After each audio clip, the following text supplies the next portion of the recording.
Cikil kalau bebas itu dusun.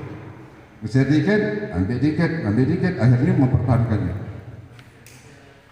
Kami dalam hal ini mengikuti daripada Ketua Gemapala dan anggota-anggota yang lain pernah menelusuri itu Pak. Di Bukit Bala itu, di Jurin itulah dipasang ala kami ini kan menuju ke anak gunung itu lapis kalau hutan gitu khususnya untuk Kabupaten Lahat itu. Lapis kalau hutan tuh biar rambang di masyarakat. Nah, dalam hal ini kecikilan itu memang ternyata gitu Pak.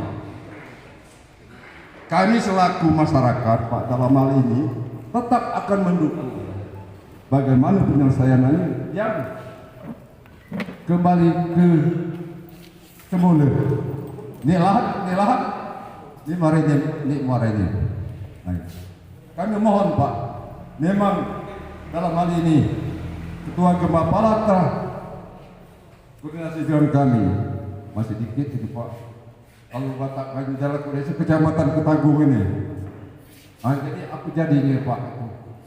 Mohon ini Pak tanggapan dari pemerintah Kabupaten Lahat dalam masalah batas ini, tolong diperhatikan dan tolong diselesaikan. Mana caranya? Jadi warga masyarakat Kabupaten Lahat khususnya Kecamatan Kota Agung mulai Sebukai, Pagar Alam, ini mohon kiranya benar-benar tanggapan dari pemerintah Kabupaten Lahat dalam hal masalah batas ini Pak. Tolong jangan sampai terjadi hal-hal yang ini. Kalau masyarakat labor itu naik ke pucuk itu Pak, dalam hal ini mungkin jangan sampai langkah-langkah itu kita laksanakan oleh masyarakat Kabupaten Lahat. Kita selesaikan secara mana secara bersurah. Mohon kiranya kepada Bapak khususnya Bapak Bupati, segenap jajaran di Kabupaten Lahat itu tolong pikirkan nasib warga Kecamatan Kota Agung, wilayah Kabupaten Lahat ini. Kalau dia banyak itu terjadi ini Pak, kurang berkenaan, ini istilah itu nak membakar bodong. Nah, sampai sana kalau terjadinya malah saling serang kekerasan ini. Nah itu kami mohon Pak itu, jangan sampai terjadi hal-hal yang didikiting ini. Mana tanggapan dari pemerintah Kabupaten Lahat? Kami mohon tolong ini untuk diselesaikan sesuai dengan harapan daripada masyarakat Kabupaten Lahat khususnya Kecamatan Kota Agung, Pagar Alam untuk kita dapat menyelesaikan masalah batas ini secara sehat. Jadi dalam hal ini kiranya Pak, kami selaku dibuka dalam hal masalah pengatur supaya marilah kita bermunajat kepada Allah Subhanahu wa taala dengan khusyuk, karena kita yakin hanya Allah yang bisa memberikan solusi dalam hal kasus yang sedang kita hadapi ini. Maka kita minta petunjuk dan bimbingan dan hidayah dari Allah sehingga ini bisa diselesaikan dengan penuh kedamaian dan tidak terjadi yang tidak kita inginkan. Dengan wasilah Nabi kita Muhammad SAW serta para pendahulu kita. Total 6.050 hektar mengalami perkebunan hasil panen 30%.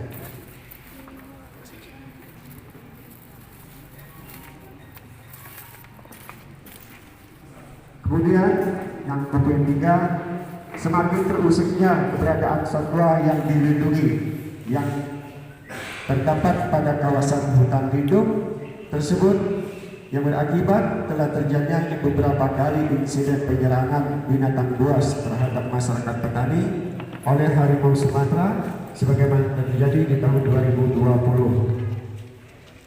serta dapat mengancam keberlangsungan perkembangbiakan satwa lindung lainnya. Kemudian masalah batas daerah antara Kabupaten Lahat dengan Kabupaten Muara Enim.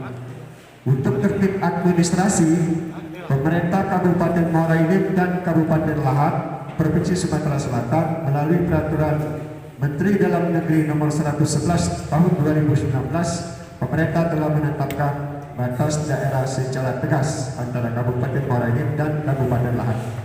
Sementara berdasarkan peta-peta lama tahun 1965, tahun 1970, 1980 serta dikuatkan dengan para saksi-saksi yang mengetahui sejarah sejak zaman kepasirahan, yaitu Pasirah Marga SPS Berjati. Batas daerah antara Kabupaten Lahat dengan Kabupaten Muara Enim yaitu berdasarkan bentang alam menelusuri sungai dari Bukit Rancik hingga ke air Ilikat Cawang Kidau Tumutang 7. Kami sudah menelusuri batas-batas dimaksud. Berangkat dari kedua persoalan tersebut di atas, secara bersama-sama kami sebagai masyarakat Kabupaten Lahat, khususnya masyarakat Kecamatan Kota Agung, Tanjung Tebet, Mulak Ulu dan Mulak Sebingkai serta Pakan Gunung,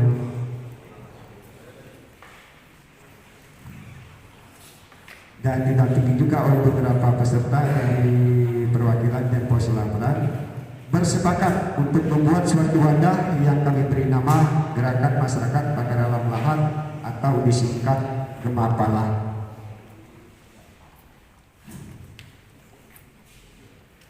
Selanjutnya, setelah terbentuknya Gemapala dan beberapa kali kami mengadakan pertemuan antara pengurus serta anggota, pada hari Selasa tanggal 24 November 2020 Gemapala mengadakan audiensi dengan Bapak Bupati Lahat, dan alhamdulillah beliau sangat merespon positif atas maksud dan tujuan dari Gemapala ini, sehingga terlaksanalah penelusuran tapal batas sebagai tindak lanjut dan penelusuran tim sebelumnya, sekaligus penetapan titik koordinat batas daerah yang kegiatannya didampingi oleh pihak dari tata pemerintahan sebagai wakil dari pemerintahan kabupaten waktu itu. Atas kesepakatan bersama, pada hari Jumat tanggal 25 Desember 2020, Gemapala telah melaksanakan aksi pemasangan patok batas daerah berupa pipa galvanis dicor beton pada titik koordinat yang telah ditemukan.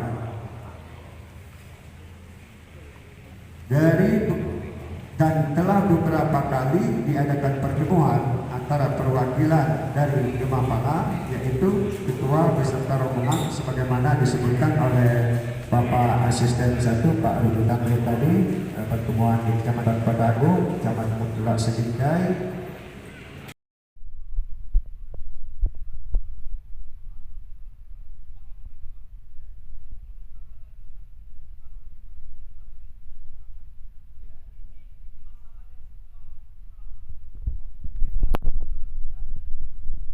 Cuman kami mengatakan itu langkah kerja Pak, namun dari segi teknis acara ya, ini sudah kita rancang, ini berbentuk panel, di mana prinsip panel itu adalah bahwa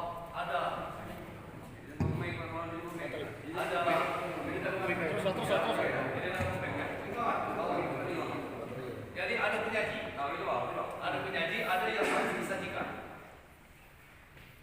Itu prinsipnya, prinsip panel.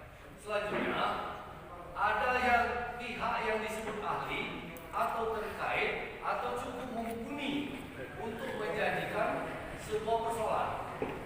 Selanjutnya, dilanjutkan dengan audiensi. Artinya, semua bapak ini boleh memberikan tanggapan, boleh memberikan saran terkait dengan apa yang dikemukakan oleh panel. Adalah ini panel yang pertama ini adalah asisten 1. Itu Pak. Dan dilanjutkan dengan teknis-teknis yang lain. Itu Pak. Jadi kalau sifatnya memang ada 2 Pak. Kami sudah bagi itu kegiatan kami sehari-hari. Harapan itu ada yang disebut dengan sosialisasi. Seperti kami di dinas pendidikan, misalnya rapat ujian. Ya, kami hanya mendengarkan.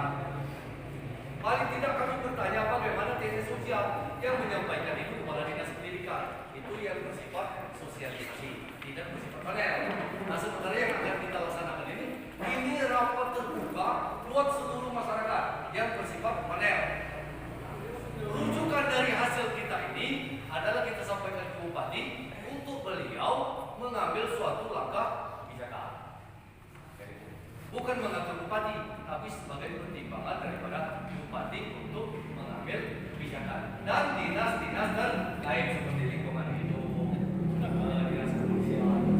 Nah, batas-batas wilayah itu mungkin kita berdasarkan peta dan segala macam. Dan kita sudah telusuri. Tanggal 14 itu kita serahkan berkas itu ke Kapolda. Tapi di sini perlu kami sampaikan Pak Asisten, bola ini bola liar. Bola liar ini lagi digulirkan. Ibarat itu lagi tendang di Bupati pada saat itu. Tendang di Bupati, kami tangkap dan kami gulirkan ke lain-lain. Masalah tapal batas ini. Ya memang tindak lanjut dari tapal batas ini, begitu kita serahkan tanggal 14 Desember, seharusnya kabupaten itu membentuk suatu tim terpadu Kabupaten Lahat yang dilengkapi juga seluruh stakeholder. Tetapi itu kami tunggu dari beliau. Betul. Dan akhirnya muncullah satu ormas Gema Balai. Tugas dan kewajiban dari kecamatan selesai pada saat itu. Itu konsisten. Kecamatan Kota Agung itu jelas pertama sekali buka masalah tapal batas itu, termasuk Andranya kan ada perubahan. Dan itulah cikal bakal masalah tapal batas ini. Ya. Dan itu kita telusuri. Kita tanpa biaya, tanpa pembiayaan dari kabupaten. Saking apa? Saking kita bahas itu tidak mulia, bukan main-main. Nah, tetapi di sini saya tambahkan sedikit, Pak Asisten, mungkin tadi ada kekurangan sedikit dari Kandas Sunjono, masalah wilayah. Kalau kita kira Bukit Rancing Muara Ulu, dan kita kira pula batas wilayah Kecamatan Kota Agung. Bukit ini kalau kita kira di Muara Ulu, Aji Mula itu di sini. Kamu cukup bagus, karena depan ini Kota Agung, Muara Ulu Kota Agung, dan belakang ini Morenin. Itu ya aneh. Jadi bukit kita ini depan ini wilayah Kota Agung Muara Ulu, tetapi di belakang bukit itu ada Morenin Galuh. Sampai ke Cunggubalu Karinda kalau tidak salah, kan lucu. Nah itu perlu kita sikapi. Nah apa yang terjadi Padang? Padang itu salah satu Bukit Rancing, Ayam Mula. Itulah salah satu juga pakai gundul galuh di pucuk di belakang bukit. Kalau depan itu, dan ini kami bahas waktu di Muara Sebingkai. Ngapain masyarakat itu Muara Ulu? Kalau dia salah sebelum kenal, itu diturunkan di bukit itu.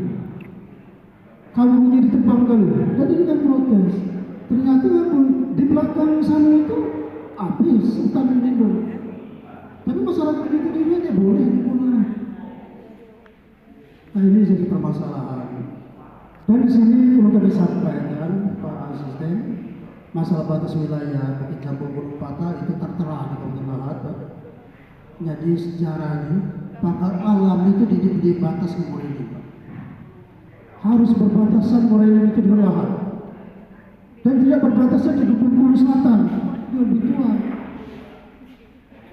Tapi Lahat, apalagi kata dilakukan misalnya tadi masalah satwa di pucuk itu kalau dulu terkenal gajah ini, nah ini dikit. Dan keduanya diberikan sampaikan masalah lingkungan. Ya mungkin di sini ada dari lingkungan hidup. Memang terus terang, kegiatan salah satu perusahaan Suprim itu adalah di daerah resapan air pucuk Indikan. Itulah di Kicik Ajemul, Papua namanya Tumbukan 7, Bukit Tumbukan 7. Itulah asal mulai air kita bisa diikat sampai ke Matang, Kota Agung. Dan dampaknya luar biasa. Jelas, termasuk bola-bola segala macam. Nah di sini perlu kami sampaikan Pak Asisten, kebetulan di sini ada rekan kami Jeffrey Barbara ya. Mana Kanda Jeffrey ya? Oh Jeffrey. Ah ini Kanda Jeffrey ini kebetulan di Kabupaten Lahat ini ada TKP SDA ini masalah air. ada dua termasuk Kanda Jepri kan. Dan masalah matang pun waktu saat kemarau kering itu Kanda Jepri ini mengangkat masalah ini. Dan pertemuan kami di provinsi pun selalu kami gaungkan dengan kegiatan Supreme ini masalah lingkungan hidupnya. Selalu menunjukkan suara kami berdua dengan Kanda Jepri. Selalu kami sampaikan. Dan ini laporan, perlu kami sampaikan, laporan masalah lingkungan hidup ini, masalah air ini, inilah kami sampaikan ke Menteri POR melalui PKBSDA, Pak Jepri ya, melalui organisasi. Sampai saat ini itu kita masukkan, kita laporkan melalui provinsi dan itu masuk ke kementerian masalah lingkungan hidupnya, dalam masalah air. Nah memang dalam hal ini nggak kita sikap memang sebenarnya karena kalau polanya nanti politik kali bupati juga harus bersikap dan tegas. Jangan bola ini diperlihat. Kalau diperlihat kacau gitu. Betul. Karena mulai Desember 2019 Pak Presiden. Desember 2019 ya maksudnya. Itu pertama sekali masalah ini. Jadi 2019 sampai 2020 itu boleh kita gerakan dari masyarakat Kota Agung itu lagi masalah tepat batas. Kita telusuri dari masalah itu. Nah tapi tidak lanjutnya dan dia karena kebetulan kata Raban DPR ini dia didiamkan udah akhirnya turunlah SK Menteri. Ya mudah-mudahan lah perjuangan ini akan berlanjut, artinya masalah tapal batas ini memang boleh dikatakan. Tadi ada sedikit Pak Asisten. Masalah tapal batas ini di zaman Pak Harun Hatta, itu zaman Pak Harun Hatta ini cuma masalah di Merapi. Kalau di Pucuk ini setelah ada Supreme baru ngangkat masalah tapal batas. Jadi sampai 2011 lah Supreme masuk pada saat itu. Jadi mulai itulah tapal batas ini. Karena permainan domino lah antara orang ini melahat, cuma orang ini melihai juga. Cuman di lahat biasa dipanggil mama kecil. Izin mau menyampaikan sedikit banyaknya maaf kalau sebelumnya kita salah. Gembala. Jaya. Hidup Gembala. Jaya. Hidup Gembala. Jaya. Ayo kita semangat ini. Hidup Gembala. Jaya. Perjuangkan masyarakat. Jaya. Perjuangkan masyarakat. Untuk masyarakat Kabupaten Lahat khususnya dengan masyarakat Pagaralam harus kompak. Sekarang kita harus pertanyakan di mana DPR? Di mana DPR? Mati. DPR yang memidangi di mana? Mati. Haruskah ini tugas pokok dan fungsi DPR? Masa masyarakat yang menggema-gema, yang berkobar-kobar, sementara wakil rakyat di mana? Tidur. Wakil rakyat di mana? Tidur. Harusnya dia dituntaskan, benar? Harusnya dituntaskan segera mungkin, benar ya kawan-kawan? Benar. Ketika ini tidak dituntaskan, jangan salahkan masyarakat. Ketika masyarakat bertindak konyol, Betul. perjuangkan, Setuju. perjuangkan, perjuangkan. Oke? Iya, terima kasih. Ya, oke. Karena ini sifatnya kita. Bukan Pak, sekarang kita kembali lagi ke berbicara masalah undang-undang. Ketika kita berbicara masalah undang-undang 33 undang-undang. Sudah, terima kasih. Maaf Pak Iya. Jadi Tapal batas tentunya kami seluruh kadis Kota Agung ini sangat-sangat mendukung sekali Pak Andrawan. Sangat mendukung sekali dan sangat-sangat sepaham sekali. Kami tahu sendiri itu wilayah, namun namanya Kades. Di dalam sejarah ini ada bapak-bapak sekalian yang lebih tahu sejarah. Kami mohon arahan dan petunjuk. Kami Kades ada pucuk kami Pak Camat. Di kabupaten ada Pak Bupati. Dalam hal ini ada Pak Asisten. Kalaupun kami hari ini dipersilakan oleh beliau untuk turun ke lapangan, tentunya kami di garis terdepan. Hidup.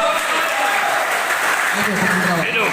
Ya, namun kalau kadis jajaran kami ada tingkatan. Namun kalau pribadi kami siap terus di depan. Terima kasih. Iya. Hadirin sekalian yang saya hormati, dari awal terkait dengan komitmen pemerintah daerah, terkait dengan tuntutan masyarakat, saya rasa kalau menganalisa apa yang saya sampaikan, pada prinsipnya pemerintah mendukung tuntutan terkait yang disampaikan oleh masyarakat melalui Gemapal, sepanjang sesuai dengan aturan hukum yang berlaku. Itu saja, Pak. Ya, saya bicara normatif di sini. Saya tidak mau berspekulasi. Ya, mengerti ya, Bapak-bapak? Ya, apa yang saya sampaikan? Ya, ini. Terkait dengan ya rencana kerja ke depan. Ya. Kami membutuhkan tentunya kerjasama dari semua pihak. Kami membutuhkan ya terkait dengan data pendukung, dokumen yang memenuhi persyaratan terkait dengan tuntutan masyarakat menyangkut masalah batas. Ya, makanya tadi ya kan Bapak Ibu bicara masalah batas, tidak mudah kita ya semudah membalik telapak tangan. Menyangkut masalah batas ya perlu ya kan Bapak Ibu ya koordinasi dan kajian secara intensif. Dalam hal ini ahlinya bukan kami, ahlinya dalam sini ya kan ya adalah Kementerian Dalam Negeri, karena dia yang akan memutuskan kebijakan yang berlaku sebagai landasan berpijak terkait dengan masalah batas wilayah. Ya, ini menyangkut batas wilayah. Kami juga Bapak Ibu terkait dengan masalah lingkungan.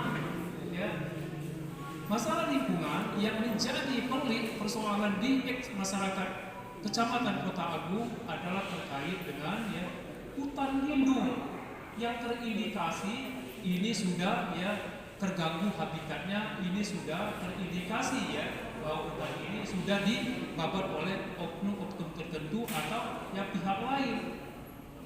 Ini ya terindikasi ya kan, kami belum bisa menyebutkan ya kata pasti di situ.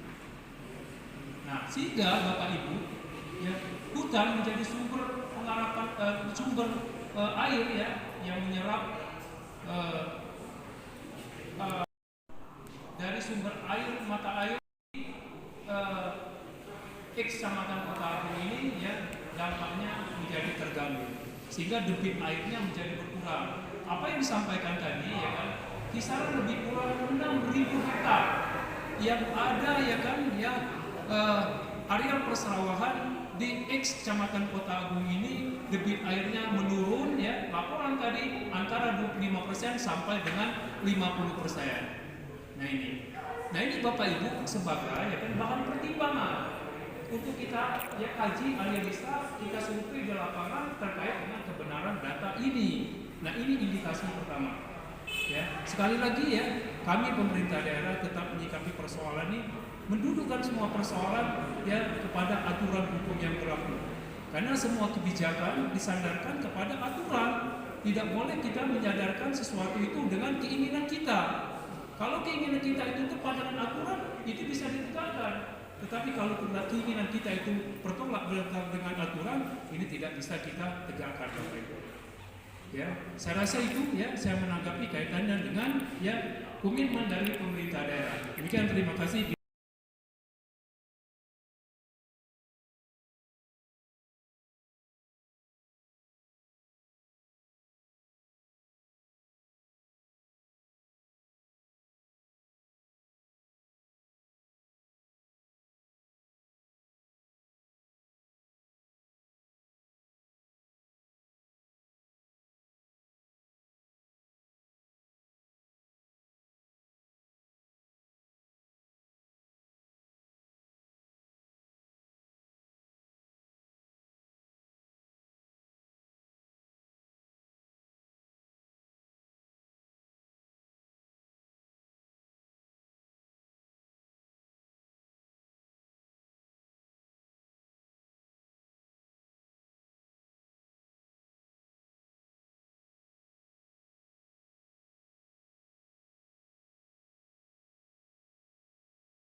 rekan-rekan sekalian, mohon maaf jika saya sebutkan satu persatu. Terkait pengelolaan lingkungan hidup, khususnya daerah kawasan hutan, ini saya bilang Pak ya, sesuai dengan kewenangan kami berdasarkan Undang-Undang 32 tahun 2009 tentang perlindungan dan pengelolaan lingkungan hidup.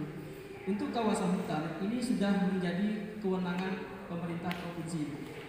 Pemerintah kabupaten kota khususnya, di sini tidak ada kewenangan terkait masalah kawasan hutan. Yang kedua, bahwa pengelolaan kawasan hutan sejak tahun 2016 itu memang sudah diambil alih oleh pemerintah provinsi, dan untuk izin usaha dan atau kegiatan yang berada di kawasan hutan itu atau biasa disebut dengan izin IPPKH itu berada di Kementerian Lingkungan Hidup. Nah, menanggapi kegiatan suprem yang ada di kawasan hutan lindung, kami selaku Dinas Lingkungan Hidup sudah memonitor kegiatan-kegiatan mereka yang ada di sana, bahwa memang dampak yang akan dirasakan itu akan berasal di Kabupaten Lahad. Dan sejak tahun 2009 akhir, kami sudah koordinasi dengan pemerintah pusat melalui Kementerian Lingkungan Hidup bahwa kegiatan suprem ini ternyata yang menerbitkan izinnya ada di pemerintah pusat. Karena kegiatan suprem itu merupakan kegiatan strategis yang berada di kawasan hutan lindung. Jadi izin lingkungan dan pengawasan serta pemberian sanksi itu berada di pemerintah pusat. Sedangkan kita hanya sebagai pendampingan terhadap kegiatan pengawasan lingkungan hidup. Jadi itu Pak. Jadi kegiatan yang terkait dengan kawasan hutan lindung pemerintah kabupaten sangat lemah sekali. Dan ke depan dengan data dan informasi yang disampaikan oleh Bapak, Ibu sekalian di sini terhadap kerusakan-kerusakan dan ataupun kerugian-kerugian terhadap kegiatan pertanian, ini akan menjadi masukan bagi kami dan akan kami koordinasikan. Bagaimana tanggung jawab pelaku usaha yang berada di kawasan lindung sehingga kawasan lindung ini dapat tetap lestari. Dan apabila mengenai kebatasan hutan, batasan wilayah itu dari lingkungan hidup tidak dapat menanggapi secara baik atau bukan sebagai kewenangan kami di situ. Jadi itu Pak. Jadi semua kawasan hutan berada di pemerintah provinsi dan pemerintah pusat. Itu yang dapat saya tanggapi. Beliau juga mengatakan itu urusan pusat. Jadi kita juga berangkat ke Menteri Lingkungan Hidup. Setuju. Nah, itu saja lah agenda kita selanjutnya. Berumah kita siap. Makan siang apa? Assalamualaikum warahmatullahi wabarakatuh. Ya.